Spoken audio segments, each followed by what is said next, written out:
earbuds in my ears. Take them out.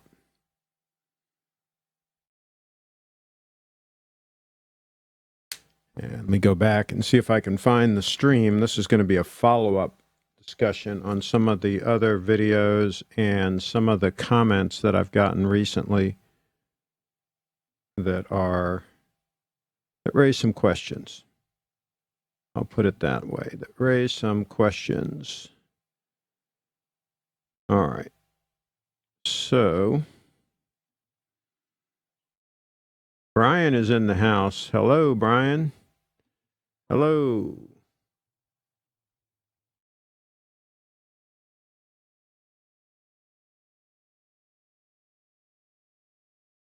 Okay, so this is casual Monday for me. I didn't bother to shave. I didn't bother to put anything other than my normal lounging around the house clothes. But we do have a time check for you. We do have a time check. We're going to recap and go over some plowed ground on Rolex pricing. How is your day going? My day is under control so far. So far, so good. By the way, we're doing another live broadcast possibly later tonight, but we'll see about that. So let me just check for a quick time check. And by the way, somebody made the comment that the second hand was not in sync. I'm sorry, the minute hand was not in sync in the other video, but it was the angle of the camera. Depending on the angle of the camera and where the minute hand is at any given time, it can look like the minute hand is pointing somewhere where it's not actually pointing, because the camera, unfortunately, cannot look straight on to both cameras. I've got it kind of in the middle, so it's skewed out on either end. So that's the issue there. But at least we got a time check here, kind of. And it looks like those are pretty close to in sync. It's kind of hard to tell. And, of course, I'm sporting the Grand Seiko Divers watch.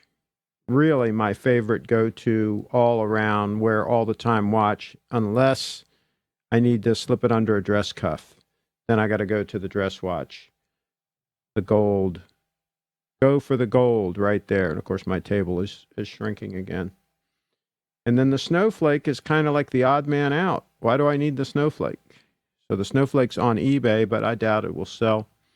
Okay, so let's see here, Mr. Ship. Can you recommend me a watch under 500, maybe a Rolex Datejust alternative? There are a bunch of Seikos in that price range.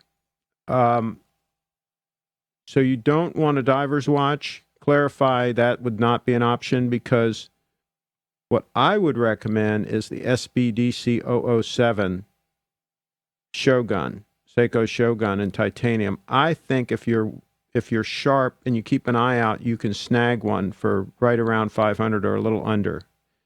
You might have to get a little bit lucky.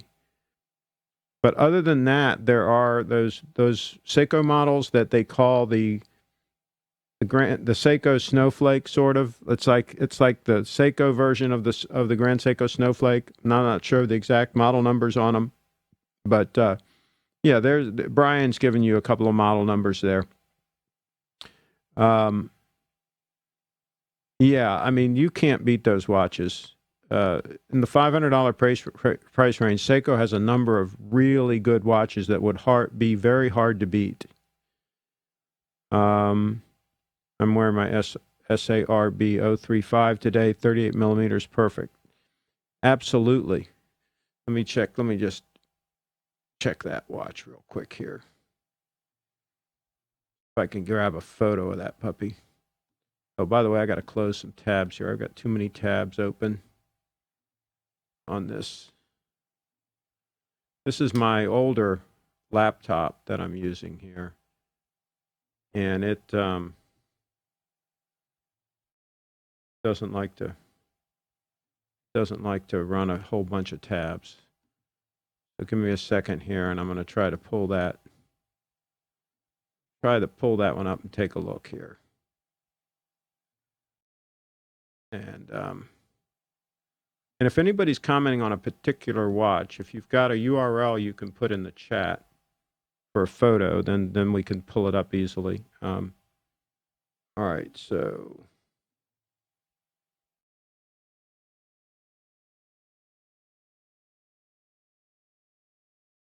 yeah, that's a good looking watch. Let me switch to that real quick. That's really clean looking. That's a clean, absolutely. How can you go wrong with a watch like that? That's what I say. So, what do you think about the? All right, Nomis.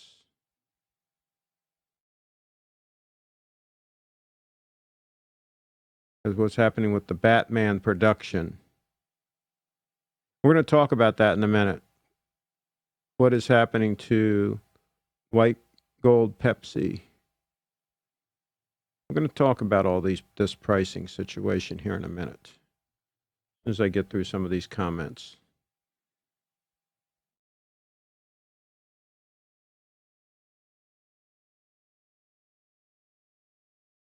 Yeah, I would pass.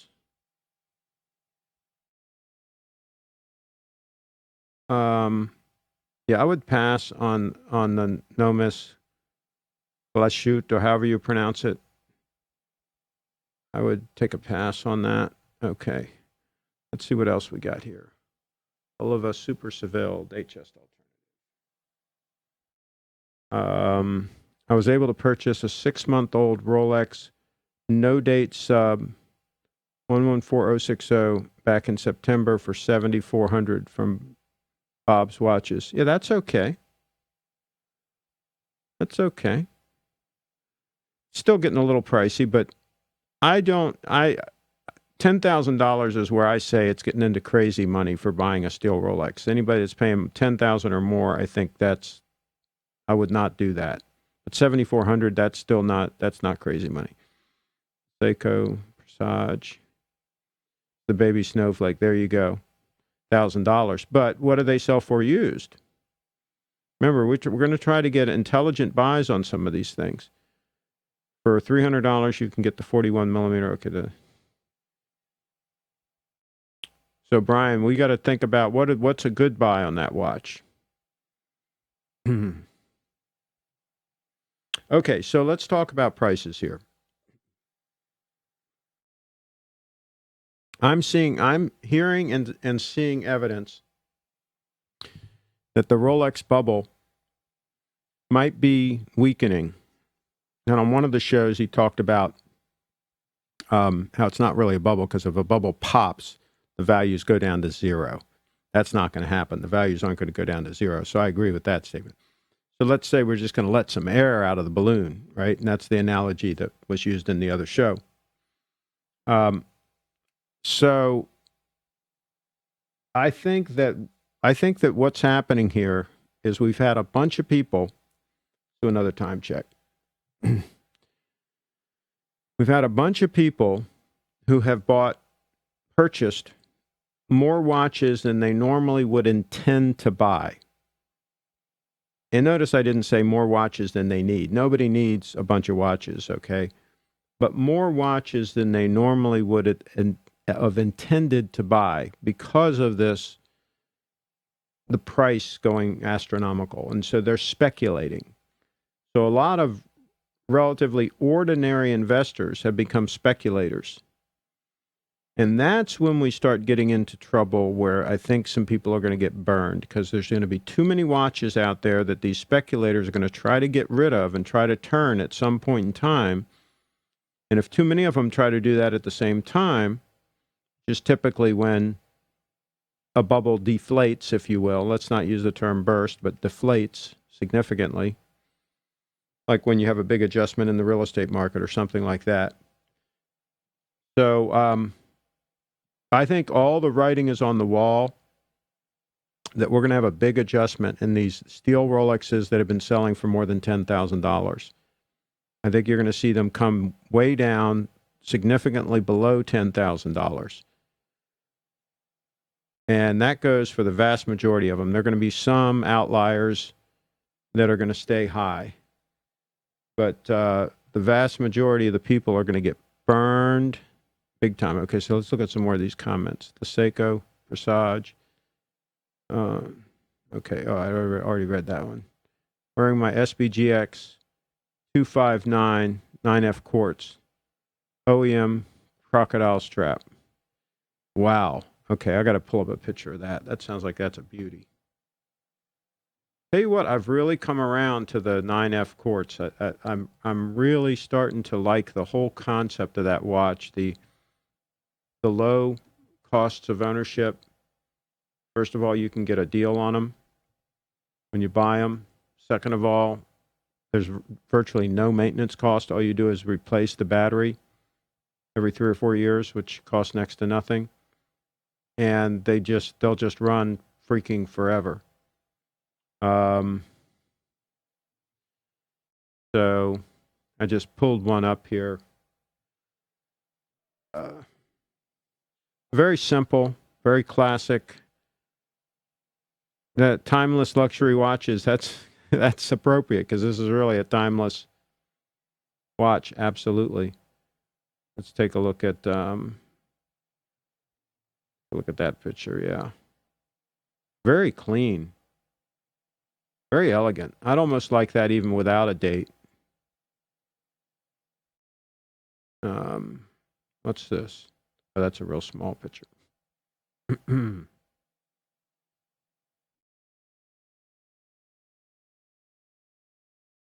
Pretty gorgeous watch, if you ask me. And so there you go. And you should be able to get a deal on it.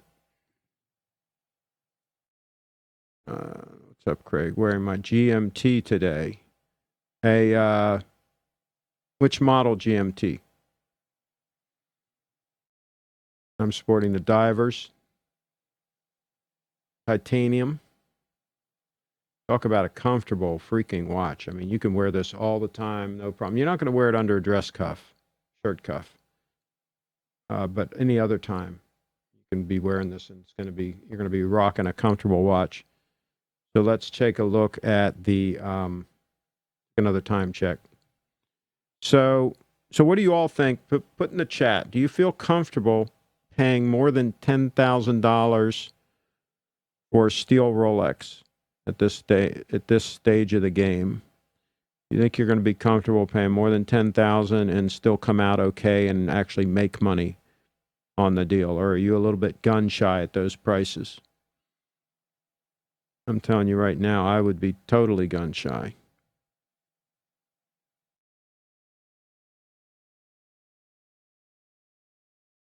Oh, and another comment that I got.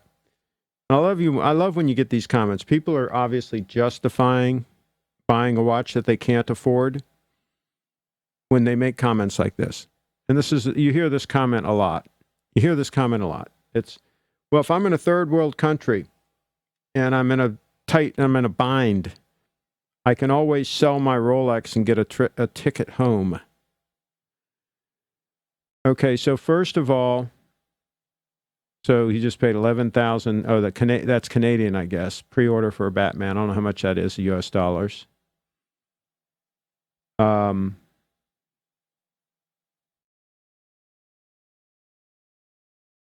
does that mean you don't get the watch yet? You mean you're on a waiting list and you've already paid? Clarify. Have you already paid for a watch that you're not even getting yet? That'd be bizarre. Okay, so anyway, this argument that I can hawk my watch and get a ticket home. All right, first of all, have you ever heard of US dollars? Carry some US dollars with you. Obviously, if you're in a dicey situation, have like a money belt under your shirt, close to your body with your money in it. The vast majority of your money, have some pocket money in your pocket, right? But always carry some cash, right, for emergencies. Here's the deal. If you've got an expensive Rolex on and you're in a third world country in a dangerous situation, they're probably going to just take the watch. Okay, they're not going to give you a plane ticket. they're going to take the watch and they might pound you on the head in order to do it. So it might actually be a negative to have that watch. Now, what are you going to do? You have it in your pocket, hidden in your pocket? Well, there are real good pickpockets around, right? I think it would be more of a liability to have an expensive Rolex in a dicey situation in a third world country than it would be an asset. What do you guys think about that? As Archie would say, what do you think about that? Okay, so I think that's a pretty ridiculous argument that I can get a plane ticket home because I have my Rolex on my wrist. I think that's one of these arguments that you use to justify to your significant other that you're spending money you can't afford on a watch to impress people that you don't know, as Dave Ramsey would say. All right, Tom Jones, IWC. Okay, let's check that one out. IWC.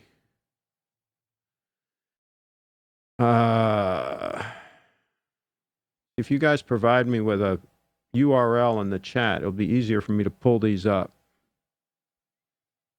All right.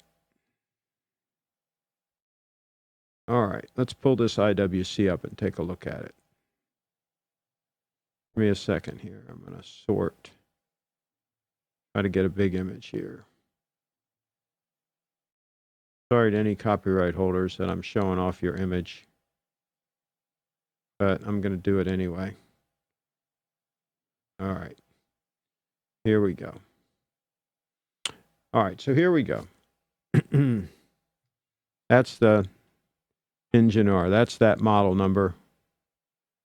Guess that's close enough. Let's see here. Yeah, 402. Yeah, that's it. Okay. So there you go. All right, so a couple of problems here. First of all, it's got an integrated bracelet. That, for me, is a total non-starter. Do not passcode. Do not collect $200. Don't buy any watch with an integrated bracelet. Okay, so there's that. Second thing is those crown guards are a little bit ugly. I'm not that enamored with the dial. I think the dial is a little bit ugly too. Of course, I'm spoiled with the Grand Seikos. So let's do another time check. Time check. There we go. So, yeah, we're going to pass on the IWC for now, okay? Go back and punt on that one. I'm shaking the table. That's why the watches are wiggling. Switch back to me. Okay, I got to get a more stable table here for the watches. Maybe I should put them on a separate table. That's what I should do. If I had to have a brain, I'd do that. Okay. So, that's funny. They're going to take his close to Craig, pull out a Rolex, and they'll kidnap you. No, they won't kidnap you. They're just going to, like, beat you up real bad and take the watch. Yeah, they might kidnap you, too. What the hell? I'd be afraid of being mugged or even killed. Absolutely. A third world country, are you kidding me? Black Dot. Yeah, this guy I follow that travels all over Africa and the outback of Australia and all this stuff, and he wears a sub, an older Submariner. He does a lot of YouTube videos. Overland Express, I think it's called, his channel, or something like that. Anyway, he's cool. But he's always showing off his Rolex and stuff, and he talked about it one time in one of his videos, that sometimes he puts it in his pocket, you know, if he feels he's in a dicey situation. But a lot of people know he has that watch, and a lot of people know he travels to a lot of remote areas. And so they're also going to know that he has other expensive stuff with him. I think that could be a little bit risky. All right, let's see. Hi from Portugal. Any thoughts on the new Grand Seiko Quartz GMT 9? Oh, I love it. I love it. That thing is freaking gorgeous. I'm not 100% sure how thick it is, but I'm sure it's thinner than a lot of them because of the fact that it's the 9F. Maybe you can check the stats and see how thin it is and share that with me in the chat. You say it's 39 millimeter. How thick is it? Hesitating between this and the GS GMT spring drive. I would get the 9F if you're willing to travel down a path that others don't travel. Yeah, I would go with the 9F. It's just freaking fantastic. Let me switch to a time check.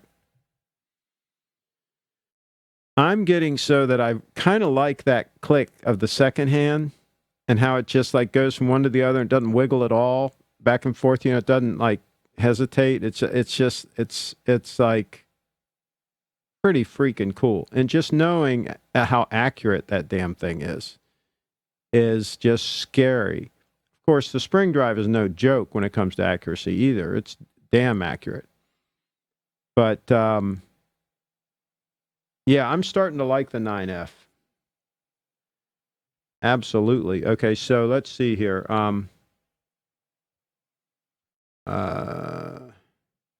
Okay. I really like the new the Rolex GMT Pepsi. Since I can't get one anywhere, I opted for the Steinhardt GMT Pepsi 39. To my surprise, this thing is sold. What is sold?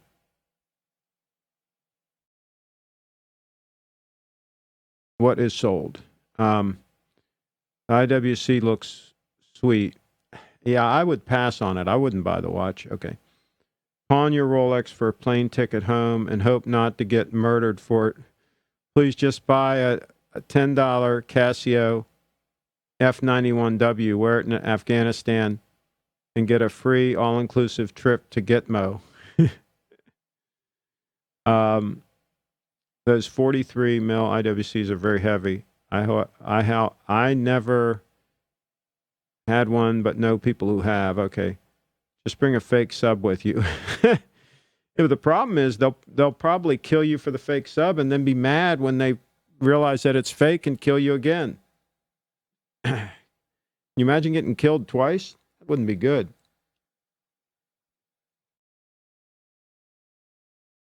All right.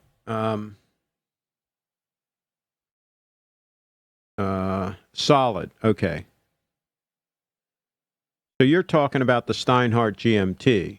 Yeah, I did a review on one of those on my channel a couple years ago, 3, 4, 5 years ago, whenever the hell it was. It's still on my channel, got a couple 100,000 views. I like that watch. The only thing, the clasp could have been a little bit better on the bracelet.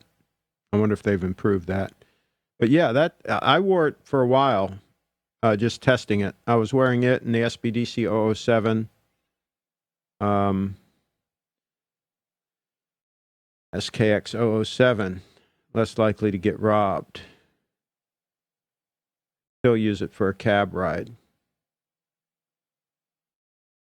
I just don't understand why people just don't carry a little bit of cash. U.S. dollars. Most people out there that would recognize the value of a watch will recognize the value of a U.S. dollar, for God's sakes. The U.S. dollar is king all over the world.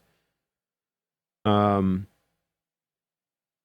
big now is the accuracy of yours? Want to get the 39 Pepsi with the Jubilee?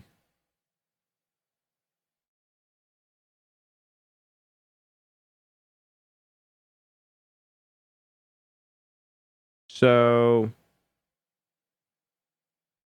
I'm not sure what that question is. The Steinhardt that I had was not that accurate. And that's the other thing about a lot of these watches with the ETA movements. It's just not that accurate. And even the movement that was in the SBDC 007, the Shogun, that workhorse Japanese movement, it's known to be bulletproof, reliable, and all that, but it's not really that accurate. That's why I ultimately got rid of that watch. I really liked that watch, but it wasn't that accurate. GS Quartz GMT is 12.1 millimeter. Yeah, that's great for a watch like that. You're going to be able to slip that under a shirt cuff. That's going to be nice. I would get that definitely over the other watch, just because of that reason right there. It'd be an all-around. You could wear that sucker anytime for years and years and years. You'll be able to wear that and just not freaking worry about it. They're super robust, super durable. They're more durable than a mechanical movement, believe it or not. I'm asking him about the Steinhardt. Yeah, the Steinhardt is fantastic. Any thoughts on the... Steinhardt is a great value. I'll put it that way. For what you get, I think it's a great value. At least the one I had was good. I don't know if they have quality control issues, if you might get a bad unit, right, or something like that. I'd buy it from somewhere that has a good return policy just in case there's any quality issues. Thoughts on the Rolex Thunderbird? I love the Thunderbird, especially the older one. The older one with the gold, the yellow gold bezel. I don't like the newer ones with the white gold bezel that much. So the 36 mil, the older one. Any thoughts on the Rolex? Yeah, we already answered that. The Thunderbird, too, I think you can get a deal on those, the 36 mil one. All right, let me go and pull this one up, this other watch up here, and we'll take a look.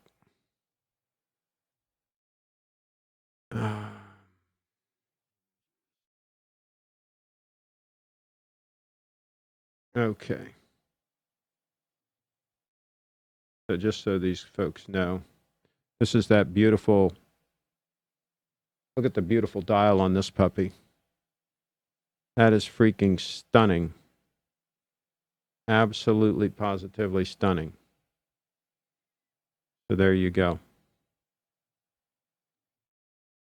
Okay. Milgauss, yeah. But the Milgauss is a little bit thick because, it's got the cage and everything. Anti-magnetic cage. Now, are you talking about the newer Milgauss or the older ones? I like the Milgauss, but I would probably buy an Air King first. Or even a 36 mil Oyster Perpetual.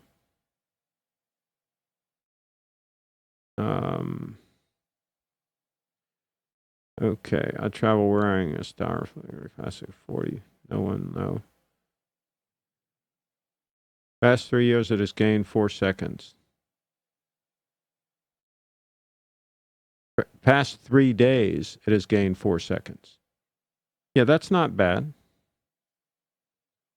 How accurate were your subs and GMTs, Craig? Back in the day, most of them were within a couple seconds a day. My day date was always within a couple seconds a day. I usually had pretty good ones. I've had people say that they were off by like 5 seconds a day. Mine were never quite that bad. Usually maybe 2 seconds a day. Most of mine, from what I recall, would be normal. But they can be off by 5 seconds a day, sometimes. Usually they're not worse than that. If they're worse than that, you got a problem, I think.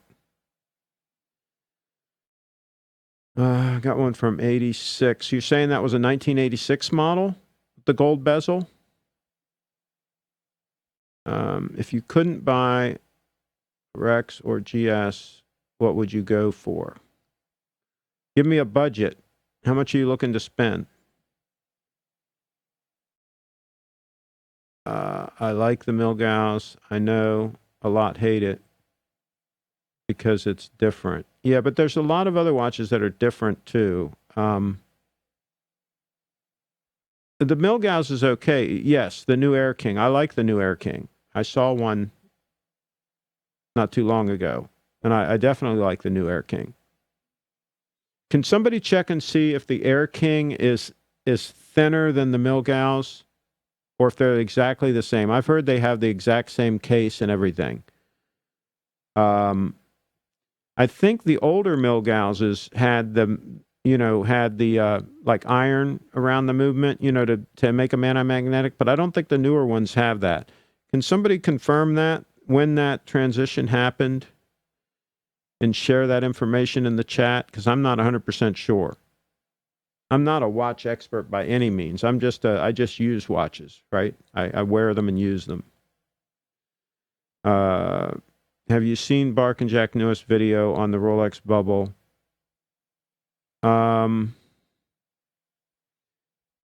I've seen some of his stuff, but I think he's wrong on the Bubble or in the pricing. Let's not use the term bubble, because really that isn't accurate, because a bubble indicates that you're going to pop it and all the value is going to go out.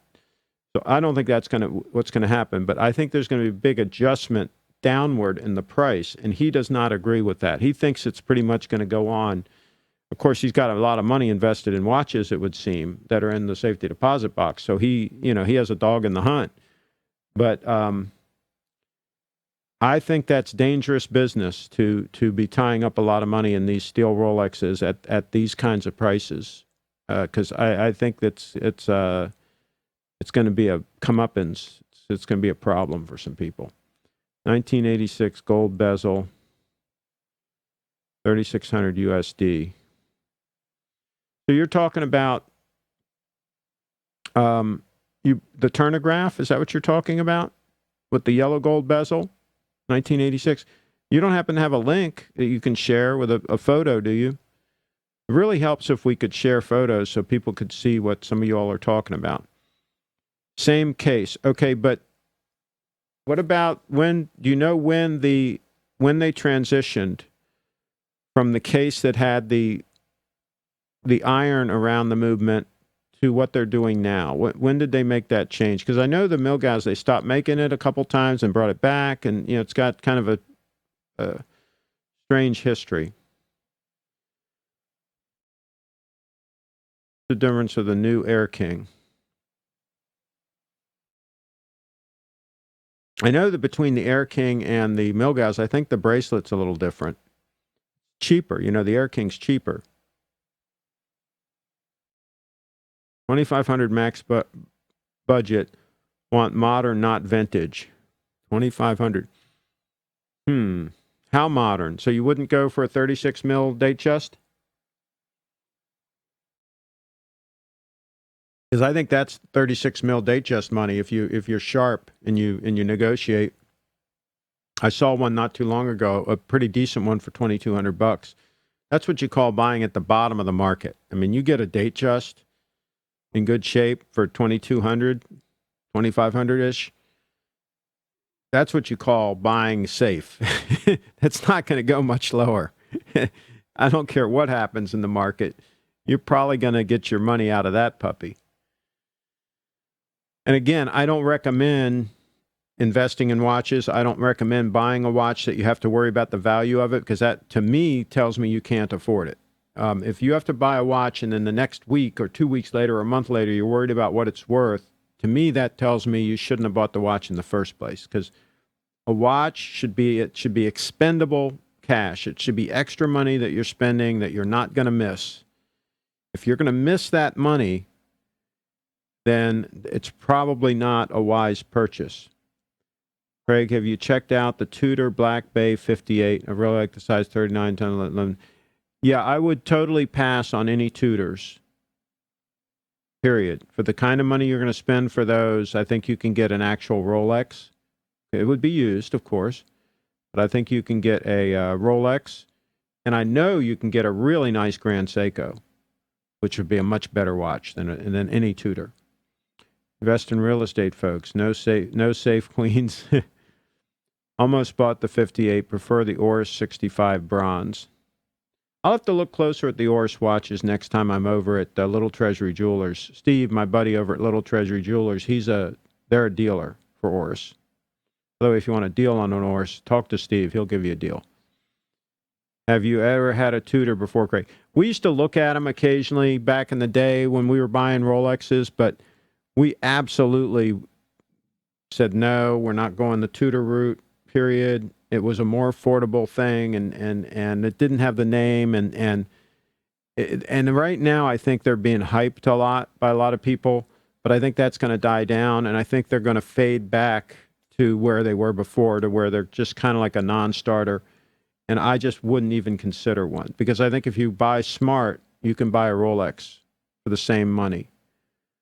Or just buy a Grand Seiko.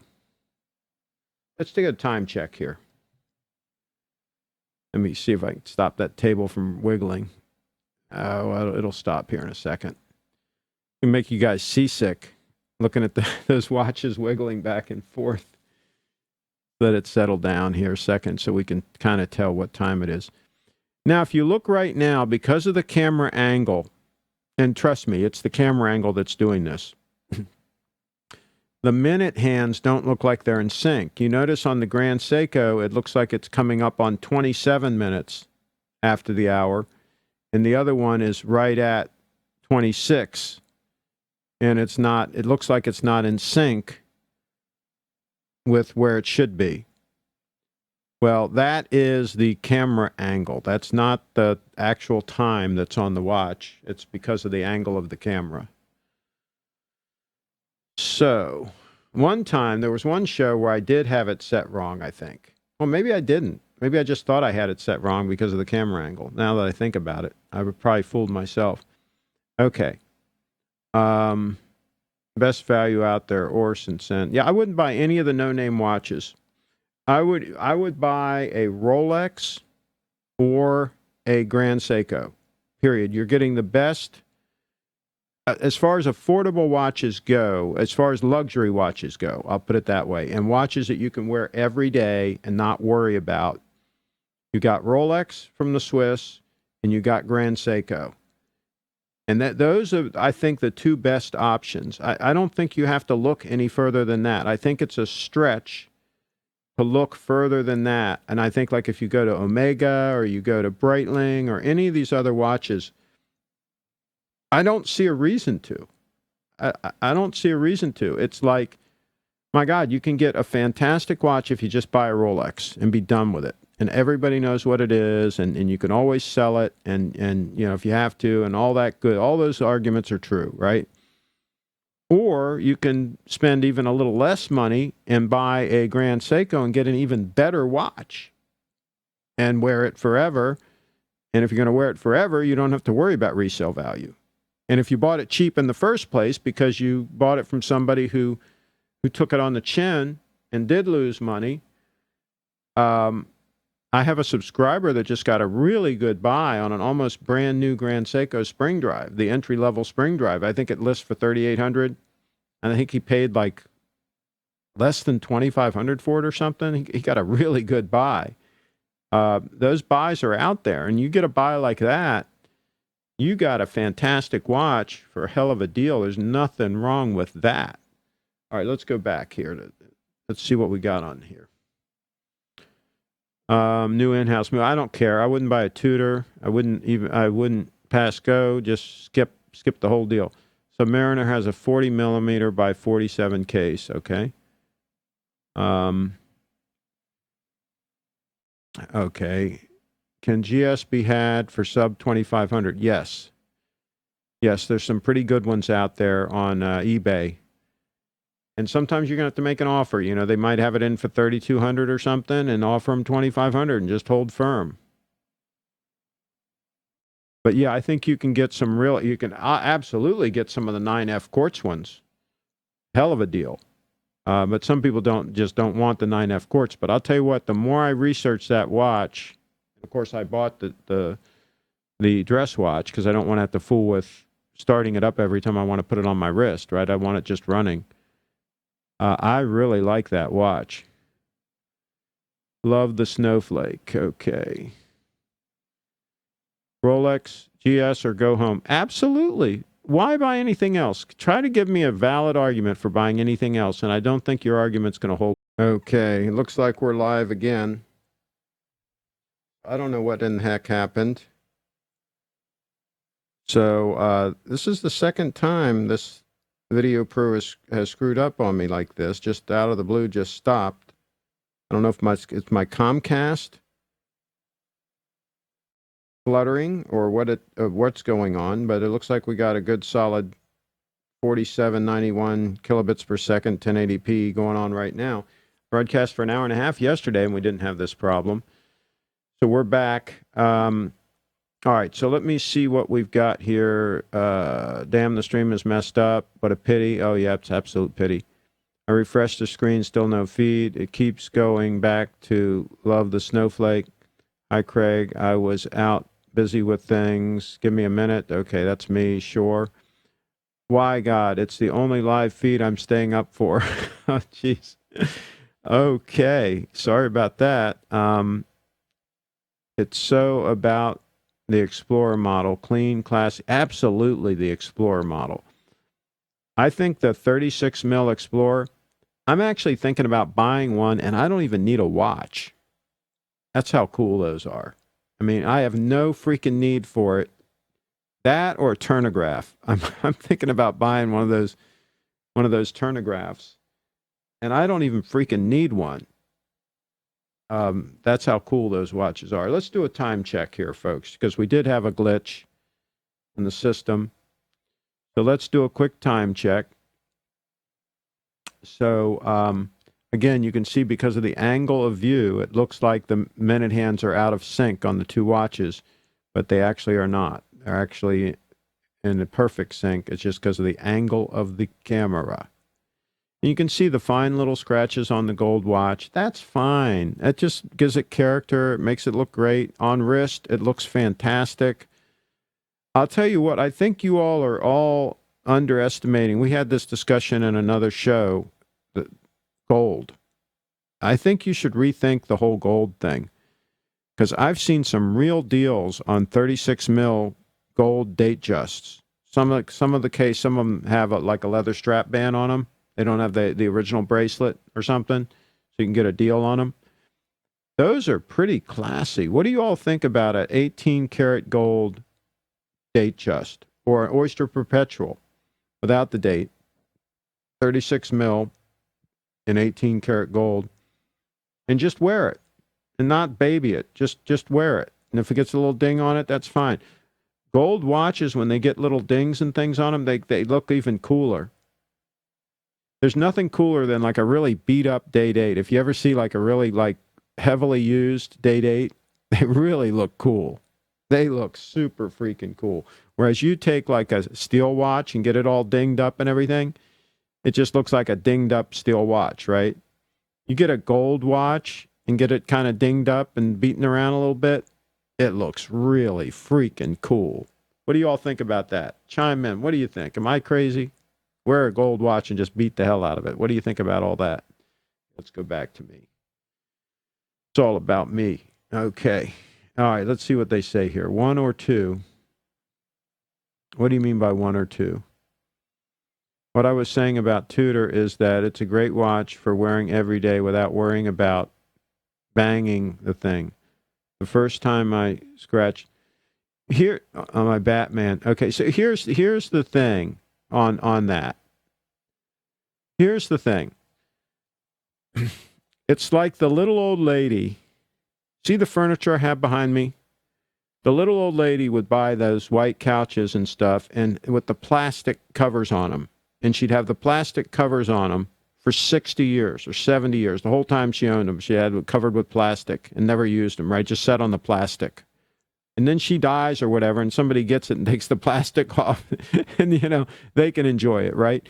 Why are you preserving your watches for the next person? Don't worry about the next person. Just wear the watch and enjoy it. And don't worry about if it gets beat up a little bit. That's fine. These are designed to take a beating. It's no big deal. You're sitting there wearing a Tudor, for God's sakes, man. Wear a real watch. Life is short. Take it from a almost 61-year-old guy. Life goes by like that. Man, you're going to be, if you're 30 now, you're going to be 40, you're going to be 60. You won't even know. It'll just be like a flash of light. And you'll be sitting there preserving your other watches for somebody else. The hell with that. Where are the damn things? Okay, let's see what we got here. Pure Class, what are you talking about? The gold watch? Be more specific. Craig, look up the 16018 Chevy Datejust. Chevy Datejust. That's something I didn't know about. Let me see. Again, it would be helpful to me if you guys gave me a link so I could just click on it. But let me see what I can find here.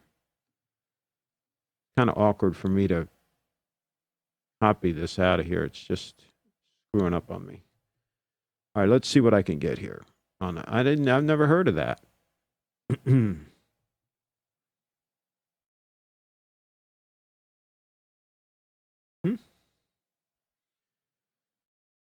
Okay. Images. See if we can get a large image. Large. Jeffy Datejust.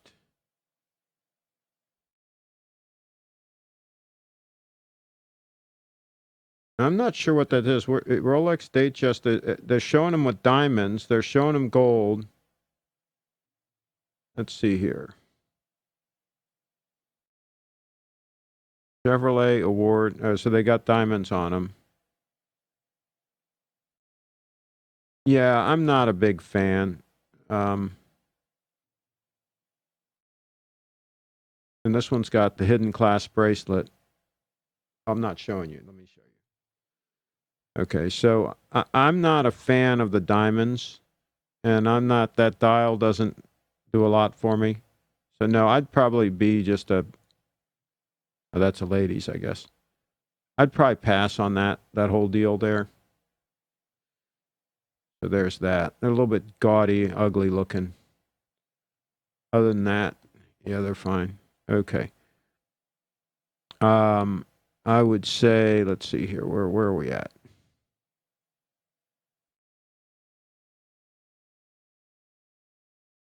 I think they're the next ones to go up in value. Again, watch lounge. If you got to worry about something going up in value, you probably shouldn't be buying it. Discounts are almost non-existent today. Their cases are empty. Last time, they didn't even have a single gold sub or GMT. Buy used. You can still get some deals on some gold subs and GMTs. I like the pre-ceramic ones better anyway. I don't like the maxi case. It's ugly. Let's see. He will get you a brand new day date for great price with open card and full warranties in Orlando on the Rolex forums. Yeah, I think you can get a deal on a day date if you shop around. Across the pond, archery luxury, recent videos, semi-alarming. Okay, I've already read some of this stuff. How many watches do you own, Craig? Right now, let's take a look at the watches. Those two puppies right there. And this Grand Seiko diver. And the day date, 18238, which I don't wear anymore. It's parked. Been sidelined by the Grand Seikos. I've been totally spoiled by the accuracy of these Grand Seikos. People say, accuracy doesn't matter. I love it because I don't have to mess with resetting the time and synchronizing the minute hand and all that crap. I can just go months on end, and it's just like straight on accurate. I find that to be really relaxing to not have to worry about setting my watch. One less thing to worry about. Okay, I know you're dismissing the Tudor, but really just for me, take a look at the new Black Bay 58. It is now an in-house movement and the size is perfect. Brett, it's a great watch. There are tons of great watches out there. That's the problem. There's a ton of them. It's just like cryptocurrencies. There are a ton of cryptocurrencies, right? But I would only buy Bitcoin, and I'm holding Bitcoin because that's the real one. That's the one that has the name, international name. It's the real deal. If any of them are going to survive, and that's a big if, it will survive, I think. So I'm betting on that one, just like I would bet on Rolex, or I would buy the Grand Seiko because I just want a better watch. But if I'm buying name and reputation and all that, I'm going to buy Rolex, period, full stop. If I just want the best watch, I'm going to buy the Grand Seiko. Okay? There's no reason to consider the Tudor because it's neither of those things. It doesn't have the name, and it's not the best watch. You're not getting either. At least I'm getting the best watch when I buy this diver. I mean, that's the best freaking diver you can buy, a sport watch diver type thing. I'm not talking about real diving, okay? I'm talking about if we want that type of watch. You cannot beat this titanium diver. I don't give a rat's poo-poo what you get. You cannot beat this watch, okay? No Submariner beats this watch, period, full stop, right? But if I want the name, if I want the Rolex name, I'm going to buy a Rolex. I'm not going to buy a Tudor. I have a slender wrist, so choices are slim. Plus, please, Brett, buy a 36 mil Datejust and be done with it, and wear it and enjoy it. Why do you need a diver's watch? Let me know. Are you older like me and you need it to be able to read your eyes? See, I like it because I can read it without my reading glasses. Otherwise, I'd be wearing a Datejust or something like that, something that size. I'd be wearing probably the Snowflake. I want a Rolex. Let's see.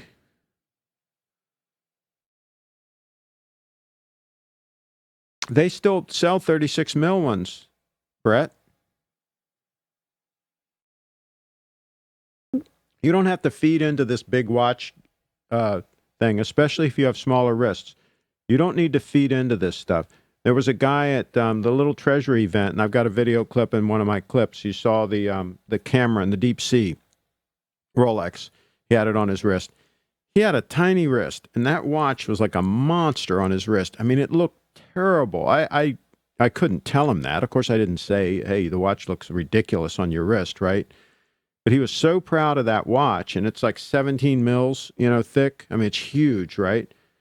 It looked ridiculous, okay? It was terrible.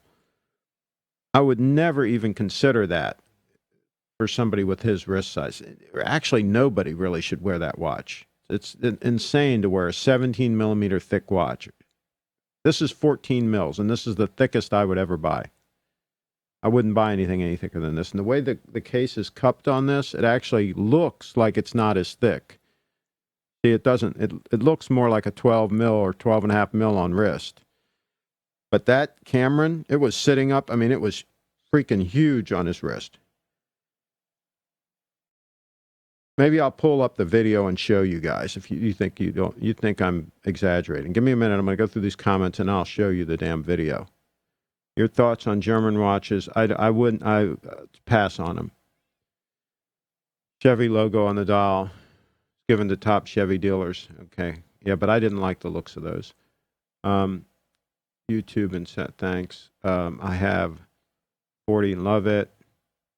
You don't. Let's see. You don't hold Bitcoin. You hodl it. Yeah, I'm holding long term the rest of my Bitcoin. I'm not going to sell anymore until at least 2024. Rolex sets the standards. Yeah, Bitcoin is the only one big time investors buy. The rest are garbage, and took a bigger bath than BTC after the crash. Yeah, I think a lot of those are going to go by the wayside. Thing is to enjoy whatever you're wearing. Absolutely, you should enjoy whatever you're wearing. 36 mil is a bit too small, and I like the vintage sub look, but I can't afford a sub. Brett, you said you have a small wrist. What? I don't understand 36 mil being too small. The date just looks great on any wrist, really. Don't feed into this. Watches need to be big. That's one of the reasons why I've got the damn Snowflake on the auction. Is it's 41 mil, and it's comfortable as can be on my wrist because it's titanium. It's super comfortable. It looks good on wrist, but it's not a size that I can wear all the time. I can wear it as a sport watch, and it's great, but I can't really wear it as a dress watch. I've got some times when I've worn it underneath the shirt cuff, and it fits. It's about 12 and a half millimeter, I think, thick.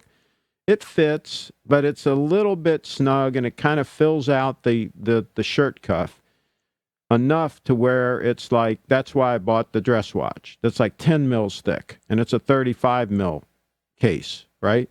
That slips under the cuff easy. I mean, it looks great. I don't like these watches under a shirt cuff that look like you stuffed them under there and you like stretch the cuff to get in. Oh, yeah, it'll fit. You know, that you put like a Submariner under there, right? Oh, yeah, it'll fit. And it looks terrible, okay? It's like pulling the button on the shirt cuff. You know, it's like you could tell. And then you pull the watch out to check the time, and then the cuff like catches on the watch and stuff because it doesn't want to slip underneath because it's like barely will fit. That's not the way to go. You want a watch that will actually easily fit under there. So if you're going to have one watch that you're going to wear all the time, I think a 36 mil Datejust or something like that, or just an Oyster Perpetual, would be fantastic. Fantastic. You could absolutely do all of the above with it and not have a problem. These other watches are too big for that purpose.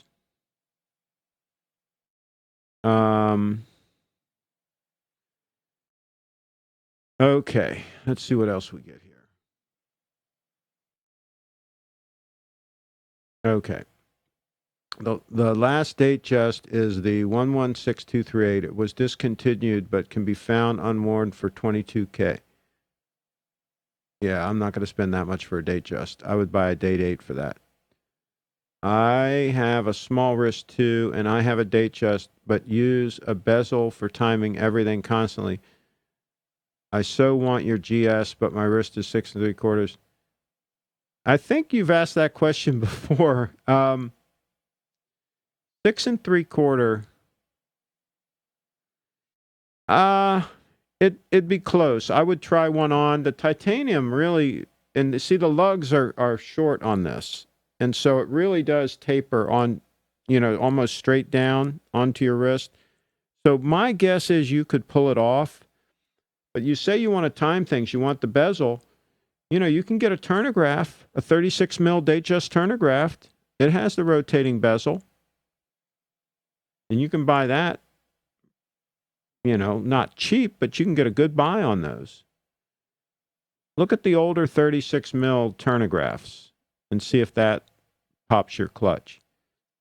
If I get my Datejust 41 bezel and lug scratched, and I have the bezel replaced and lug polished without damaging the look of the watch. Okay, so what bezel do you have on it? Do you have the smooth bezel? You can just polish that yourself. If you've got the fluted bezel, you shouldn't have a problem with that. It doesn't show, you know, because of the way it's designed and all that, it doesn't really show dings that much unless you really ding it. And basically, I would just polish out yourself whatever you can polish out and just leave whatever you can't. Not worry about it. Just wear the damn thing. The discontinued this past, by the way, no longer in their official catalog. The reason is most people buy Date 8s. The price difference was almost nothing. You get the president. Absolutely. If a Tudor is a Tudor sub downgrade if I own a Rolex Explorer. Yeah, you own a Rolex Explorer, you're fine. My goodness, man. That's a watch I would buy, and I don't even need a watch. It's a good watch. 36 mil Explorer, I'm assuming. I understand my wrist is just barely over 7 inches. I have limited choices that are realistic. That's okay. 7-inch wrist, you're fine. The Tudor Black Bay Pepsi GMT is not too good. Overly thick case to house a module movement. I'll take a Steinhardt instead. Yeah, absolutely. I want to exchange my Oyster bracelet from my Explorer to a President bracelet. Yeah, there'd be no reason to do that. I wouldn't do that. Independent jeweler may even sell one for less since many aftermarket diamond bezels on their watch, and they may trade in the bezel to get a discount on the diamonds. That's possible. Does the GS Snowflake's reserve power indicator automatically level up just by the movement on your wrist? or do you need to wind the crown? No, it automatically keeps track of, and I never have to wind either one of these watches, and they stay really full. They're very efficient. If I wear one of these for just 3 or 4 hours during the day, assuming I'm moving around doing stuff, it'll be wound up. I mean, it's really efficient. It doesn't take as much wrist action to wind these as it does a Rolex. You might have to wear a Rolex 7 or 8 hours, to fully wind it if you're active, right? And these would probably be half that. So they're very efficient. I have no problem keeping both of them running by just switching them off each day. Each day I wear one during the day. Like I'll usually wear the Snowflake for 3 or 4 hours during the day, and then I put on the diver for the rest of the night and into the next morning, and then again I repeat the process. I just switch off to the Snowflake and wear it for maybe 4 or 5 hours during the day, depending on what I'm doing. Or if I'm out all day, then I'll wear it all day. If I'm out, I'm not going to take both watches with me. But it's no problem keeping them both good to go, man. Good to go. And they're both accurate as can be. I'll take the Explorer if you don't want it. Hell yeah. Would you do a show where beforehand we sent in pictures of larger watches on our wrist, get an idea on the Audi what's okay? Sure, we can do that. Yeah. Or you can put the photos up. Flickr, you can get a free Flickr account and put photos up, and then that gives you a URL that you can share in the chat, right? And we can easily. Of course, if you're all are on phones and stuff like that, it makes it harder to do stuff. Let's see what else we got here. I would leave them alone. They will polish them when you get the first service. The more you polish, the more material you. Yeah, you're not going to. First of all, don't get it serviced. That's my advice there. You don't have to service these watches. They're just ripping you off. To me, the Snowflake is a sporty dress watch, i.e. it has dimensions like a sport watch, and for me it would wear like one, which is why I'm holding out for the 36 or 38 Snowflake, or Datejust 36. Yeah, I've heard rumors that they might come out with some smaller spring drive watches. That right now the smallest they have, I think, is like 39 millimeter. Correct me if I'm wrong. They have some 9F quartz watches that are smaller, but I don't think the spring drive. Okay. Thanks, Craig, for the input. I can't justify 8,000 to 10,000 for a Rolex, and I want the sub look. So the only option is the BB58. Brett, why are you buying something new? Let's start there. You don't need to buy everything new. Why don't you buy an older Rolex Datejust? What do you have against a Datejust? 40 by 12. Oh, so you want a 40 mil. You're sure you want a 40 mil by 12? Do you need the bezel? Do you need the rotating bezel? Would you go 41? Buy a Snowflake. You don't need the rotating bezel. Buy the GS Snowflake. Let's do a time check.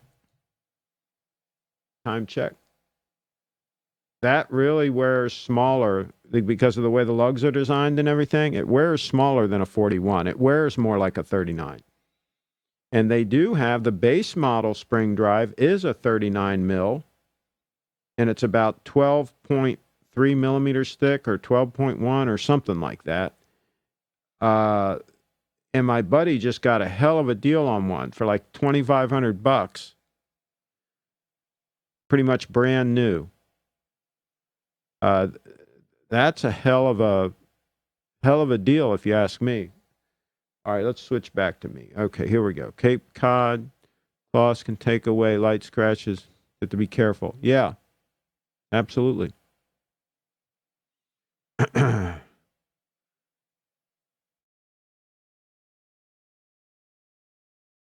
What do you think of the Steinhardt Ocean Titanium 500? I don't know what titanium they're using, but if they're using the typical titanium that a lot of titanium watches use, it's not. I don't like it. I like the bright titanium that Grand Seiko uses. It looks like stainless steel. It looks really good, and it's really durable stuff.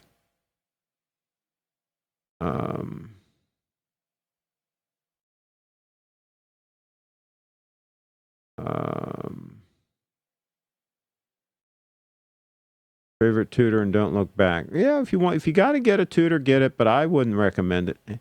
I'm trying to be honest and straightforward with you people. This is off topic, but have you ever seen or worn an Orient watch? No, I haven't. I have a small 36 mil Orient Power Reserve from 2001, 2002.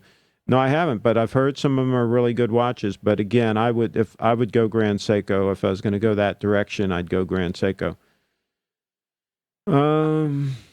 Let's see some more about the. What is your input about watch wonders? Are they okay? Wear and tear. I don't know. Oh, watch winders you're probably talking about. No, I wouldn't use one. I just wear my watches to wind them. And if you have so many watches you need watch winders, I would suggest you have too many watches. Sell some and get some. Sell a bunch of them, consolidate, and get one or two really good watches. I think you'll get use out of them. You'll be happier, and everybody will be good. How do you do? Doing okay for now. Watch winders, no. Okay. What got you so into watches? What do they bring to your life? I'm not that into watches. I've just been doing some videos here recently. I did some reviews over the years. I've always believed in having a high-quality watch. I've always, the past 40 years or so, I've worn Rolex watches. And I've done a lot of reviews of gear and equipment and EDC items on my channel. And now I have a client, Little Treasury Jewelers, that I actually met him by buying this diver's watch about 6 months ago. And I've been doing some videos to help him promote his place. And then one thing led to another, and people keep asking questions. And so I've done a number of these live streams. But I would not classify myself as a watch person. I'm a watch user, but I'm not a watch collector or dealer or flipper or any of those things. Craig's advice is don't buy Rolex, buy only Grand Seiko, and don't service it. Well, don't service either one. And I'm not saying don't buy Rolex. I've told a lot of people in here to buy a Datejust. Last I checked, that's a Rolex. But I have bought Grand Seikos. I've gone away from Rolex because I like the accuracy of these. There's a lot of things I like about these. The quality of the dial, the overall fit and finish, the whole thing is just off the charts fantastic. But that said, there's nothing wrong with a Rolex. If you get the right one and don't overpay for it. A lot of people are overpaying for them right now, I think. Okay. Service a Seiko spring drive. No, I would not service a Seiko spring drive. Just like I wouldn't service a Rolex until it gives trouble. If it starts, running slow or something, it's just not doing something right, then I'd worry about servicing. And that might be 20 or 30 years down the road. And you might be in a whole different situation by then. You might have sold it and moved on to something. Who knows what's going to happen in 20 or 30 years? We don't have to worry about that. I love Craig, but he as obvious as conflict of interest when he promotes GS because the store he works with sells GS, not Rolex. Okay, if you believe I'm not being honest, then that's up to you. But he's not paying me to lie for him. He's not even paying me to do this video right now. He's already paid me for what I've done for him, the videos I've shot for him. I go and I shoot a video at his store or whatever. He pays me for that. He's not paying me for this show right now. And quite frankly, I mean, if I promote the GS too much and he sells out, next time I want to buy one, I won't be able to get as good a deal. So it might even hurt me. It'd probably be better if I kept them a secret a little bit. But no, I always share with people on my channel the equipment that I use and the equipment that I like, whether it be camera gear, like I say, EDC items, software that I use. Like this Video Pro, I've sang the praises of this, but now the damn thing has conked out on me a couple of times. I'm not real impressed about that. And I'll tell you what, if one of these Grand Seikos gave trouble or anything like that, you guys would be the first to know. But read up on them. They don't give trouble. They just freaking work. Do you ever have the service Grand Seikos? I already answered that. I agree about pre-owned. You can find them practically in mint condition, and if it has some scratches, the watch will look like new after professional polish. Trust me, save your money. Or just leave the scratches on there. They're not going to hurt anything. Scratches don't hurt anything. Why do you need a bezel in the watch for pressure cooking, for gardening? Say it another way, like bezels, they look cool. They add to the sportiness of the watch. I get it, but no one. Well, if he says he's going to time some things, I understand he wants a rotating bezel because he's going to use it like a timer. I do that sometimes with this watch. Not that often, but sometimes. Tudor's way better than GS. So you're not educated, sir, Pedro. You're clueless because Tudor's not even in the same league as GS. Not even in the same fucking, excuse my French, same stratosphere. Not even a close call. Because GS is even a lot better than Rolex. Okay, here's Tudor down here. Here's Rolex here. And here's Grand Seiko here. And that's in Patek Philippe and, all the really good watches, they're right up here. Okay? Rolex is here. Tudor's here. Tudor's down with, a lot of other watches. Breitling, Oris, all those watches are down there. Omega. What would be better two-piece meal deal? GS Spring Drive GMT and a Datejust 36, or a GMT Master 2 and a GS Snowflake. I don't think the GMT Master 2 and the Snowflake is good because they're too close in size. I like your pick of the Spring Drive GMT and a Datejust 36, because that way you're getting a smaller watch that you can use for dress that'll go under the shirt cuff and all that. You're getting the versatility of that 36 mil Datejust, and you're getting the really cool GS Spring Drive GMT. So yeah, that would be the two-piece meal deal. The AD only cares about taking your money. After you leave the store, no one knows or cares if you bought it new or used. Yeah. The thing about buying it new, though, is it is nice to have your name on the paperwork and all that. I mean, I bought my two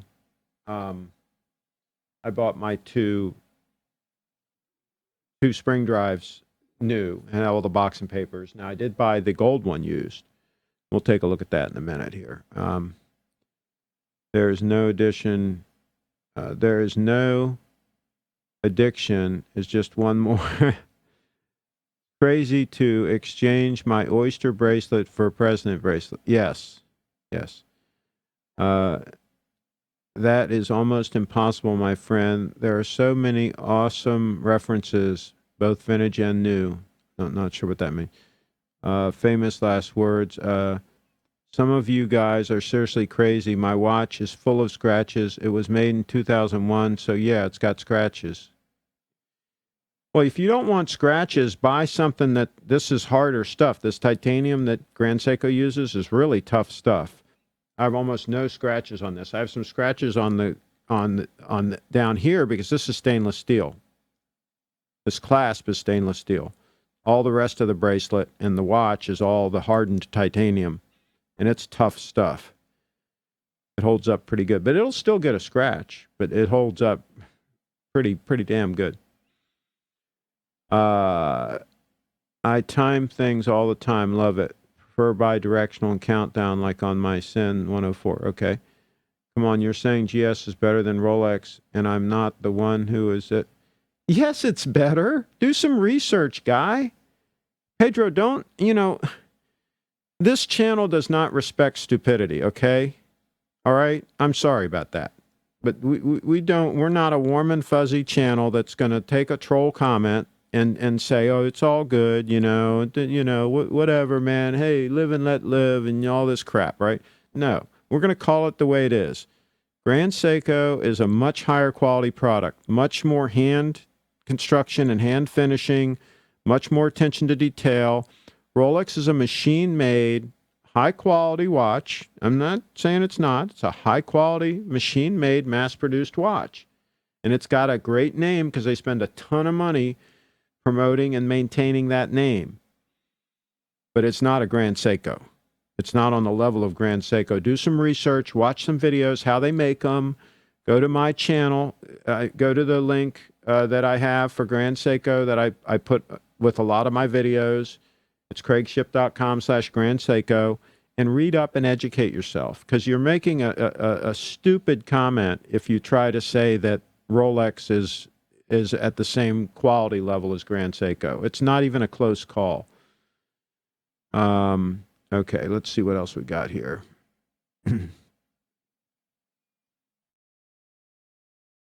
I slightly disagree. While Rolex's movements are less finished than Patek and AP, Rolex is valued as highly as those in the collector world. A ceramic Daytona makes as big a statement as a Royal Oak. Well, I wouldn't buy a Royal Oak. That's an ugly watch, first of all. So there's that. You're not educated, Pedro, on GS. If you watch a video of the engineering that's gone into creating the Grand Seiko Snowflake, you'll realize if you're educated. Yeah, a lot of people are not aware of Grand Seiko and what goes into it and what the deal is with those. I wasn't until I really started researching it. I first learned about them about 5 years ago when Arizona Fine Time did a video on one of the divers. It was one of the stainless steel ones, not the titanium one. And I had done the video on the SBDC 007 that got a ton of views, the Shogun, the Seiko Shogun titanium. I think it's got 700,000 or 800,000 views. Anyway, I watched that video that they did, and I was intrigued, but there was no Grand Seiko dealer anywhere near me, so I didn't go any further. I didn't look at them. And then finally, like 6 months ago, I realized that there was a Grand Seiko dealer here in the area, so I went over to take a look. And, of course, I always carry cash with me. And I saw this diver, and I'm like, okay. I put cash on the table. And what I thought was a very reasonable offer. And Steve took it. He took the cash. And I tell you, he took the cash. And I walked out with the watch. And I was wearing a freaking date 8 when I was in his store. Okay? And I put the date 8 in the box and wore this out of the store. So there's that. Okay, let's see what else we got here.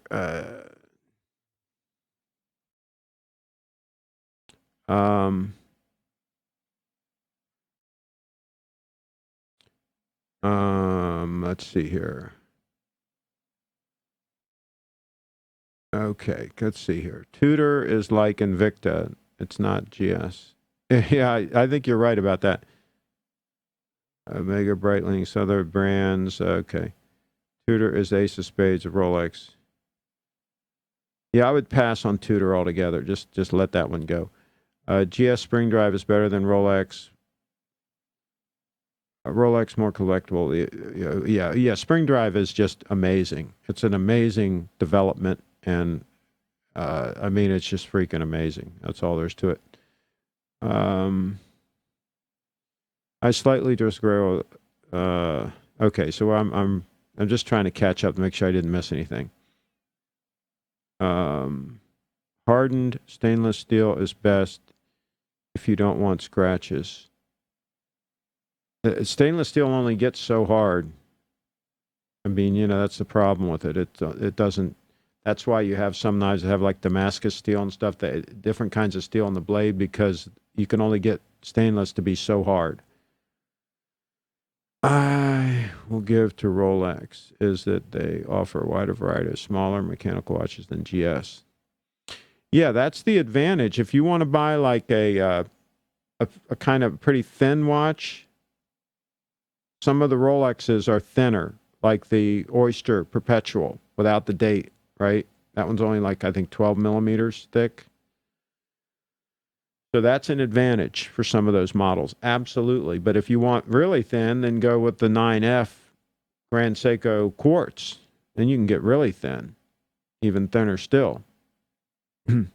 What makes you think I haven't seen the video? What makes you think I don't know what GSs are like? Pedro, because you're making stupid comments like Rolex is as good as a GS. I mean, that's stupid. I hate to tell you this, but somebody's got to give you a wake-up call so that you don't sound like an idiot when you're talking to somebody and you're saying that Rolex is far superior than Grand Seiko. I mean, that's an insane statement to make. I mean, back the truck up, man. We're not going for it. This isn't a warm and fuzzy, everything's cool, and you can say stupid things and it's going to fly under the radar. It's not working that way, man. Let's do a time check here. You find me a damn Rolex that looks like that. And look at that second hand going around on the snowflake. And sorry about the glare on it, but that's just the way the lighting is, and that's just the way it is. But you look at that watch, and you should see one in person, by the way. If you haven't seen one in person, Pedro, then I can understand why you would make stupid comments like that. All right, so a bunch of retracted comments. Okay, sorry, guys, I'm not a troll. Okay, all I can say...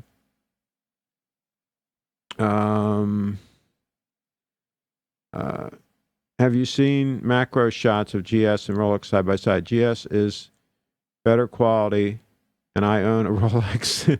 Well, there you go. Craig, you're the man. Okay. I own a Tudor. Let me switch back because I'm wiggling the table. I own a Tudor day date, and the day is off center. Quality control is subpar. I've seen most watches, and there is no double Tudor. There's no double Tudor is a loser. Rolex, no doubt, I guess he means Rolex is like an iPhone, good quality. Yeah, exactly. It's a well-made watch, but it's a mass-produced, machine-made watch. That's why you can find a fake Rolex out there that looks pretty good, that looks pretty close to real. You're not going to find a fake GS because they can't do it. They don't have the skill set.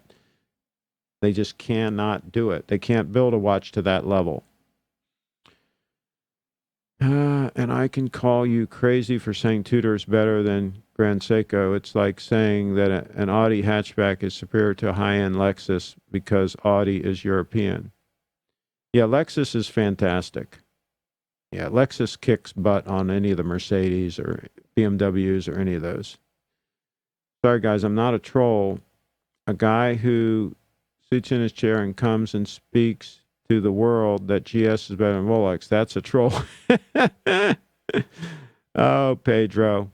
I like you, though, Pedro. I like trolls like you. You know, I actually, I really love my trolls. I got a lot of trolls. Some of them have a lot of problems. Some of them have deep-seated emotional problems. Some of them have mental problems. Some of them have metaphysical problems. Some of them are pre-diabetes because they eat too many potato chips and they're in their basement, their mom's basement. They don't get out much. Some of them are just a real mess, you know? But I like them all. I like them all. I like my trolls. Now let's get on topic, Craig. So let's talk about Rolex prices. We already talked about the prices. We've concluded, Brett, that there's a problem and that some people are going to get stuck that have bought too many watches for $10,000 plus. I'm talking about steel sport Rolexes that people have paid $10,000 plus for. We've come to the conclusion, we've come to the consensus that they're going to get burned, okay? And depending on how many they bought is going to depend on the degree of their burning. A first-degree burn will be somebody that has one $10,000 plus Rolex. They're going to not be too bad off. Somebody that has two, that's going to be a second-degree Rolex burn. Somebody that has three, that's going to be a third-degree Rolex burn. That's going to be a pretty serious hit on them. Somebody who has four $10,000 plus Rolexes, and I'm including cosmographs in this, they're going to be burned pretty bad. And then somebody that has five or more, that's a 5th-degree burn. They're going to be in bad shape. Let's see. I love my Rolex Explorer, but be open-minded. The Rolex Explorer is fantastic, Andrew. I would buy one, and I don't even need a watch. You won't, Craig. It's your channel, and you say that GS is better than Rolex. That's right, and I'd be correct. By the way, all of these people in the comments that say that when I say one watch is better than the other, they say that it's just my opinion and that it's subjective. It's not objective. In other words, it's not based on fact that this is just the way it is, right? They'd be wrong, okay? If I say a particular watch design or whatever is ugly, like the Nautilus, then take it to the bank, it's ugly, okay? And just because a whole lot of people seem to think it's not ugly doesn't change the fact that it's ugly, okay? So just so we have that straight. So basically, if I make a statement on this channel, you can figure that it's absolutely factual. And it's not my opinion, it's fact, okay? So what do you all think about that? Craig, do you prefer the new Grand Seiko logo without the... Yes, I like the 2017 and newer dial. Absolutely, I do. Even though I own the gold one here, has the old dial. But that's just because I couldn't find one with the new dial. These are hard to find, this particular 18-karat gold watch. They are very hard to find. There are a couple of them on eBay right now for sale, but they're the older dial style. They don't have them. They're very hard to find with the new dial. But I like the 2017 and newer dial, which is the one on the left. Okay. Yes, I've seen one in person. I have seen one, my auntie's wrist. Okay, and you still don't think it's better than a Rolex? Then you got to get your eyeballs checked, Pedro.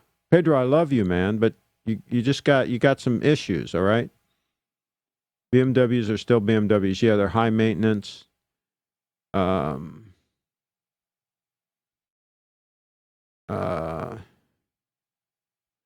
I think GS is a great product. I just don't find them superior to Rolex. Well, Russell, you got to get some counseling.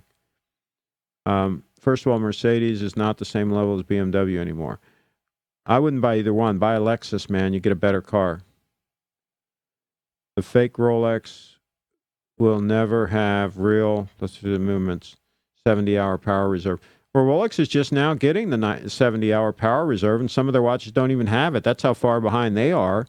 The Grand Seiko High Beat has been that way for a while. So there you go.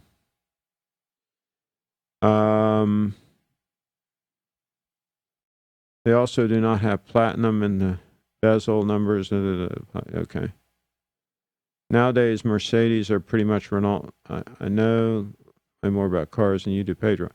I would pass on the BMWs, the Mercedes, the Peugeots, the Volvos, any of those. Just get a damn Lexus and then have something you don't have to worry about.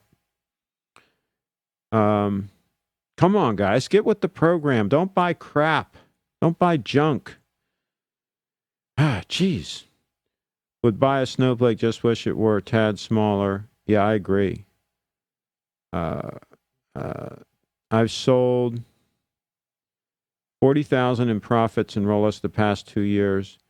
Never had one in my possession longer than 48 hours. Super easy to flip. Well, yeah, I mean, but if you end up with about 5 or 6 of them when the bubble deflates, then you'll be stuck. But if you're only doing one at a time, then you're the worst case scenario is you're going to get a first degree Rolex burn, and you've already made money flipping, so you're way ahead of the game. Those that have been flipping and been making money in this booming market, this bull market, like a bull market in the stock market, you can't help but make money in a strong bull market. It's when it turns south that everybody, gets in trouble. Mercedes is definitely a step above BMW. Just compare the E-Class to the... Yeah, pass on either one of those. Get a Lexus and be done with it, okay? Forget the BMWs. Forget the Mercedes. Just get a Lexus. I can't believe you guys are even considering a BMW or a Mercedes. You guys really need to rethink, what you're spending your money on. I'm not here to say I knew more than anyone else, but you guys just keep contradicting yourselves. I'm not contradicting myself. I'm pretty consistent. Not funny or super charming, but your opinion and honesty is something that I can really appreciate. Never change, Mr. Craig. Well, there you go. I thought I was funny when I talked about them in the basement with their swollen ankles and stuff because they're eating too many potato chips. Thought that was funny. That wasn't funny. The trolls? Everyone's wrong except you. Yeah, if they're buying BMWs and Mercedes instead of a Lexus, are you kidding me? Lexuses are as reliable as a freaking Toyota, yet they're luxurious. They're the best of both worlds. You get the luxury, but you don't get the downside to, my neighbor here, I swear, every 3 weeks or so, he's got a loaner car from the Mercedes place. You know what that means? That means his Mercedes is in for service or repair, right? He's got a free loaner car. Yeah, well, you pay through the nose for that free loaner car. Trust me. Oh, man. What a nightmare having a freaking Mercedes or a BMW, either one. Take me out and just shoot me. I'm not here saying I know more, okay? Not okay. I'm just catching up here. Lexus is the only legit luxury car that will not turn into a money pit. Absolutely, Brian. I can't believe they don't know this. Steal Rolex and keeps jumping on me, damn it. I'm sorry about this, guys, but I'm trying to keep up.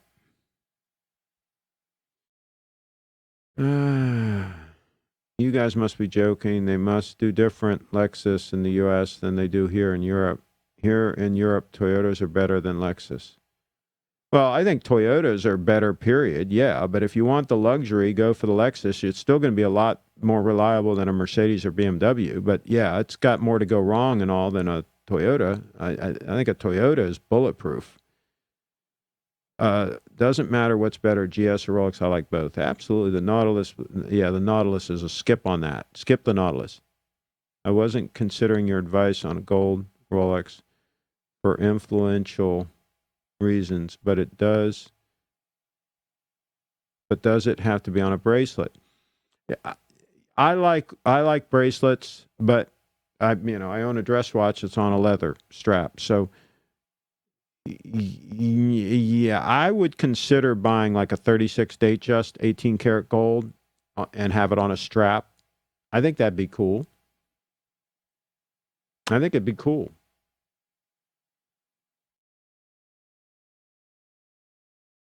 When the bubble bursts, all brands will drop, more so for brands not in demand now. Yeah, but what's really going to drop is the sport gold Rolexes because people are hoarding them. See, that's what creates the drop, is when all of a sudden a bunch of people are selling these watches that they had no intentions of using as a watch and wearing. They bought them on spec. Let's say they bought 4 or 5 of them on spec. And then they all want to sell them, and the market starts going down, and then they all start panicking, and then more people start wanting to sell. And that's how you get a deflation of the price. It's not people selling their one and only watch. It's people selling extra watches that they bought on spec that gets it. I understand you don't use an auto winder. Does the GS wind enough if you're fairly sedentary? Or do you wind the crown? I'm not that sedentary, so I can't comment on that. I'm actually pretty active. But they are, I put it this way, they're more efficient as far as the amount of movement you need than a Rolex. You probably need about half as much movement to wind the GS as you do to wind the Rolex. And I have many years' experience switching off 2 Rolexes. And many times I would have trouble keeping them both running, because I didn't wear the one enough or whatever. Usually it'd be the gold date 8 that I didn't wear enough and it would stop. I haven't had any such problem with keeping 2 GSs running. I've had no problem at all. They're always at least 3/4 on the charge indicator, and usually even more than that. I mean, they're very efficient as far as how much movement you need to wind them. So if you're only wearing one watch, I mean, you'd have to be really sedentary to not have it wind enough. There are only two good German cars on the road now, the BMW and Porsches. Porsche is, I would say, would be my pick if I was going to buy a German car, because they're pretty reliable, but still, they're expensive to maintain and all that. You'd still be way ahead of the game with a Lexus. Makes a $100,000 LS and puts a 6-cylinder engine in. Really? The LS now has a 6-cylinder? Because I had a LS 400, 1990, and then I had an LS 430, 2002. Those both had V8s. I didn't know they were making 6 cylinders in them. Is it an inline 6? If it's an inline 6, that's great. I'm not a big fan of V6s, but they've gotten a lot better lately. Whatever they've put, I'm sure it's very reliable. I'd be surprised if they screwed it up. And I'm going to wrap this up here pretty soon. Before different markets got different, Toyota, Lexus, I think it's almost the same now. We're talking about GS, F, and LS. Very good cars. Okay, Audi is a great car as well, underrated. Yeah, I'd skip the Audi, go for the Lexus.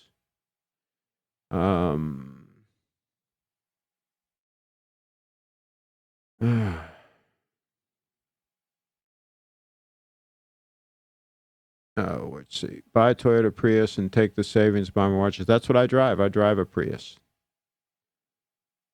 What is good about? Okay. All right. Maybe I've been lucky, but my Porsche 911 has been bulletproof liability. All I spend is servicing. Yeah, I think Porsches are pretty good. I hope all the trolls stay eating trans fat. Okay. It's all going turbocharged now. Unfortunately, even Porsche, new 911, all turbocharged. No flat 6 engines anymore, unfortunately. Okay. My family members have owned Volvos, Fords, BMWs, 3-series, and guess whose car gets borrowed most often? Yep, my Lexus. Yeah, there you go. It's not a secret. These things are not secrets. Now, I can forgive some of you for not knowing about the Grand Seiko, because it is kind of a secret, right? But Toyota and Lexus should not be a secret at this point in time, guys. You should all realize those are the best. Better than Honda, better than all of them. And that's not my opinion, okay? That's fact. All right.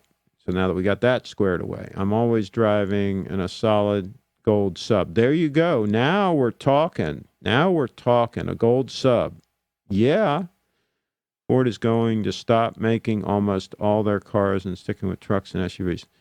They never had a problem. I'm on the 3rd generation each. I don't know what you mean, 3rd generation each.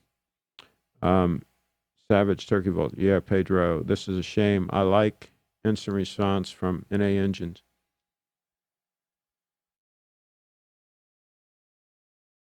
Yeah, but talk instant response, man. My Prius with the electric motors, man, it's just instant torque, just boom, boom. I'll leave you guys in the freaking dust. Okay, so what do we got here? What Gen 5 series do you own? Okay. I sleep. What the hell is that? It just jumped again. Trying to get through these comments so that I can wrap this damn thing, and there's too many comments coming in here. Okay. I sleep with my Seiko sometimes because I don't have a winder. Yeah, I wear mine when I sleep. This one. What is your opinion on IKEA furniture? Would you ever buy it? I don't buy furniture anymore. Let's see. I think you're okay. You said you know about cars, but do you know what I'm talking about? Turbocharged engine versus flat 6 engines in Porsche. Example, 911 turbo. Yeah. I had a 930 turbo back in 1979 that I drove when I was working at the dealership, Porsche dealership. I ran the hell out of that car. I like a normally aspirated engine. We had the GS 300, 1999. I think it was a GS 300 Lexus with the inline 6. I like an inline 6-cylinder engine. I don't like a V6.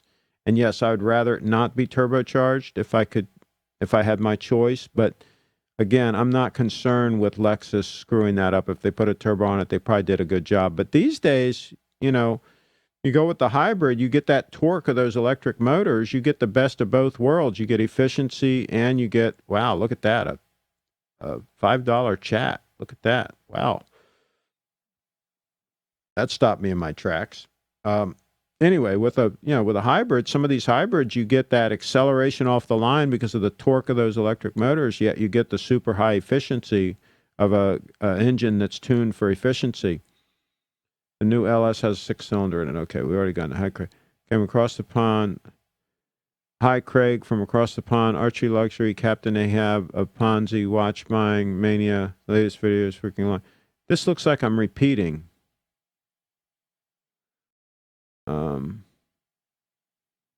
That seems like a repeated comment. Yeah, the older 48-hour Rolex have to be kept on winders if you have more than one. Yeah. Yeah, I'd have problems sometimes keeping them both running, but I most of the time I could keep them both running. But yeah, it became a problem sometimes. 360 horsepower, okay. V6, okay. Best two. Craig, I'm 30 years old and monthly deposit to my Roth, but not enough to max it out. Just got a big sales commission and will max it out thanks to you. Excellent, excellent. You keep going with that Roth. 30 years old, you're going to be a multimillionaire. You're going to be set. You try to max it every year. Do your best to really budget and max that thing every year for like the next 20 or 30 years, and you are going to be sitting pretty. There are online calculators where you can calculate, how well you'll be doing, and you can figure on about a 10% return if you invest wisely. Now, it's going to go up and down. Like the market's real high right now. It's going to probably pull back. So it's going to go up and down over the years. But long haul, if you invest wisely, you're going to be a multimillionaire. You're going to be able to buy whatever freaking watch you want when you're my age, when you're 60, 30 years from now. 30 years is the key, because that gives you plenty of time for all that growth to occur. Pedro sells Rolex. It all makes sense now. Okay. Yeah, batteries are expensive. I guess in the end, the fuel savings balances out. I haven't had to replace my hybrid battery pack, and my Prius is a 2004. And I still have the original battery pack, and it runs fine. No problem. So they last a long freaking time. Mine only has about 130,000 miles. They usually last about 200,000, 250,000 miles before you have to replace the hybrid battery pack. And yes, you do come out way ahead with the gas savings. And plus, I like the range. I get like 400, 450 miles range on each tank. That's what I really like about it, is not having to stop as often to fuel up.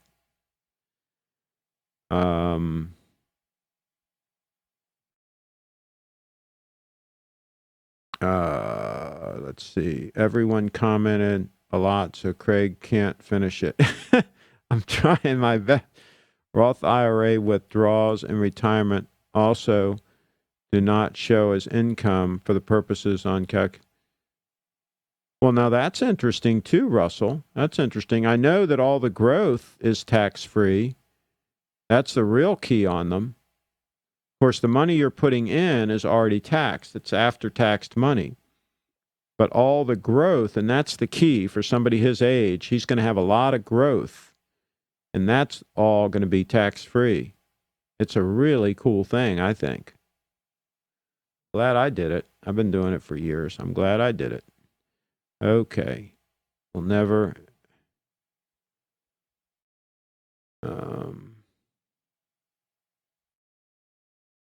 okay.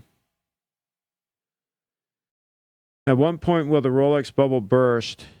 Doubt Rolex will lower their list prices as the demand increases. Kind of clueless how it will happen. It's going to happen because what's going to happen is at some point, all these speculators are going to want to be selling these watches and they will have all bought a bunch of watches, and they'll stop buying at some point, right?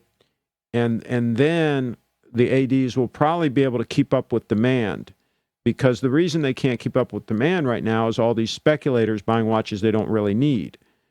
And so when that stops, when they stop buying them, because at some point they'll have enough that they won't want to buy anymore, then demand catches up with supply. Then all of a sudden people can just go in and buy one brand new. Then all these speculators are going to be stuck with all these used watches, and they're going to start wanting to sell them. And then the market is going to crash. And it might be 2 years from now. It might be 3 years from now. It might be 6 months from now. We don't know when that's going to happen. But it's going to happen, Ryan. It's going to happen. You just watch it happen. All right, I think I'm going to wrap. I think that's a wrap. Let's do another time check. Time check. There we go. We've been going almost 2 hours. We had that one interruption where my streaming box decided to take a poo-poo. My Video Pro. But other than that, okay, let's switch back here. See, somebody popped a few more things. Also, that is why I don't sell this one to upgrade, and I don't buy a GS. I can't wait until it crashes. Those speculators will pay the ultimate price. Well, I mean, those that put them on credit cards and all that are going to be hurting a little bit. They'll learn a valuable lesson. What do you have against integrated bracelet? The Vacheron Constantine overseas has one. It's more Yeah, I don't like them. I never liked them. And like, for example, if they ever give trouble or something, it's expensive to get them fixed. And if you ever do want to put it on like a strap or something, you know, you can't really do that. It's kind of a pain. And I think they're a little bit on the ugly side. I think there are a lot better options. I'll put it that way. I think a Rolex Date 8 for less money than some of those watches is a much more gorgeous watch and would be right up there with Audrey. Yeah. Gorgeous. It'd be like selling Daytona before the price is right. Island GTS and Rolexes. Arch nemesis of Craig with his GS and Prius. Some impatient people spend the money just to get them now. It's either that or become a flipper, buying lots of watches just for them to sell you the good stuff for retail. What do you think about the long-term value of Bitcoin? I think it's either going to be worth a whole lot or it's not. I don't think there's a lot of in-between ground. It's either going to take off and become popular, in which case, because of the extremely limited supply, it's going to get extremely valuable, or it's not going to take off, in which case it could stay where it is now or it could crash. And I don't know that it'll ever go to zero, but I'm holding long term, so that should tell you something. I'm holding long term. I could sell out right now and do really well, but I'm holding long term. Maybe that tells you something about what I think about it. What do you think? Okay. Sorry, Spring Drive is just a quartz variant. Yeah, Gary, you need to educate yourself and learn a little bit about Spring Drive. But by the way, the 9F Quartz Grand Seiko is quartz, and it is fantastic. Rolex is going to crash. Yes. Okay. All right. Pedro's trolling again. Okay. Never put a 5-figure watch on credit unless you're paying it off next month. Yeah, well, you shouldn't put anything on credit. So there's that. You should always pay for whatever you buy. Even a house, I don't want to finance. I pay for it. Bulova makes a quartz watch with the same sweeping action as Spring Drive, though. Cool. Probably not as good as a Spring Drive. All right, so we're going to wrap. This is a wrap. Thank you all for tuning in. And stay tuned. We're going to maybe do another live broadcast later, a special broadcast. We'll see. Carry on, everybody. Complete event.